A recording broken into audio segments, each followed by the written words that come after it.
যেহেতু ওনারা রাজনৈতিক নেতা বা পদবি ব্যবহার করছেন, আমি আসলেই শঙ্কিত।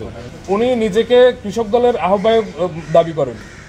তার এই দাবি না মানলে স্কুলের কোমলমতি শিক্ষার্থীদের অনৈতিকভাবে ব্যবহার করে আমার খতিয়ানভুক্ত সত্যদখলীয় অংশটি দখল করে নেওয়ার হুমকি দিচ্ছে। একই সঙ্গে নানাভাবে মিথ্যা মামলা দিয়ে গ্রেপ্তারসহ পুলিশের মাধ্যমে হয়রানি করবে বলে হুমকি দিচ্ছে। আমরা এই সকল ষড়যন্ত্রে অত্যন্ত শঙ্কিত। আমি এবং আমার পরিবারের সদস্যগণ আশঙ্কা করছি বিদ্যালয়ের প্রধান শিক্ষক সহ ওই ব্যক্তি আমাকে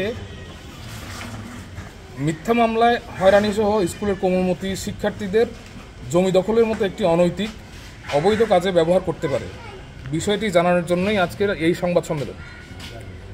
আমি এবং আমার পরিবার আপনারা সাংবাদিক ভাইদের মাধ্যমে অত্র বিদ্যালয়ের কোমলমতি শিক্ষার্থীদের অভিভাবকগণকে অবগত করতে চাই এবং বিশেষভাবে অনুরোধ করছি যে যেন ওনাদের সন্তানদের প্রধান শিক্ষক সমরচন্দ্র দেবনাথ এবং কথিত রাজনৈতিক নেতা জনৈক গিয়াসউদ্দিন আফজল বিদ্যালয়ের নাম ব্যবহার করে তাদের ব্যক্তিগত লোভ এবং স্বার্থ চরিতার্থ করার মতো একটি অনৈতিক কাজে ব্যবহার করতে না পারে সেদিকে যেন সদয় দৃষ্টি রাখেন। ইতোমধ্যে আমি আমার উক্ত দোকান গৃহের জন্য বৈদ্যুতিক মিটার আবেদন করলে সেখানেও উক্ত গিয়াসউদ্দিন আফজল তার তথাকথিত রাজনৈতিক পদ প্রকাশপূর্বক ফোনে এবং সমরচন্দ্র দেবনাথ মিটার প্রদান না করতে লিখিত আপত্তি দিয়েছেন, কিন্তু বিদ্যুৎ অফিসে আপত্তির পক্ষে কোনো কাগজপত্র তারা এখনও জমা দেন নাই। এই ব্যাপারে আমি বিদ্যুৎ বিভাগের দ্বিপাক্ষিক শুনানির অপেক্ষায় রয়েছে।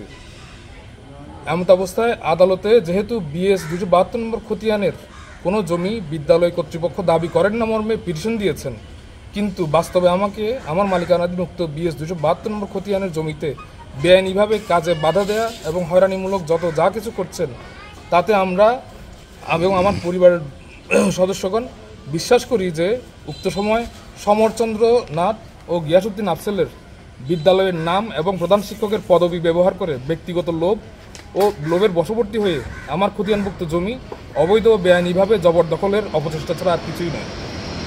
এখানে উল্লেখ্য যে অন্যান্য বিবাদীসহ সরকারের বিরুদ্ধে আমাদের BS 272 নম্বর খতিয়ানের জমিতে আমরা বাদীর পক্ষ সত্য ঘোষণার জন্য 1993 সালে এক মামলার কক্সবাজার জেলা জজ আদালতে অর্থাৎ বাদীর পক্ষে উক্ত খতিয়ানের জমিসমূহে বাদীর সত্য ঘোষণা করে এবং একই সাথে রাষ্ট্রপক্ষের বিপক্ষে চিরস্থায়ী নিষেধাজ্ঞা আরোপ করে।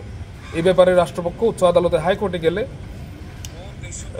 উচ্চ আদালত আগের রায় বহাল রাখে, ফলে আমাদের সত্যদখলীয় জায়গায় অন্য কোনো পক্ষ নাই। ধন্যবাদ।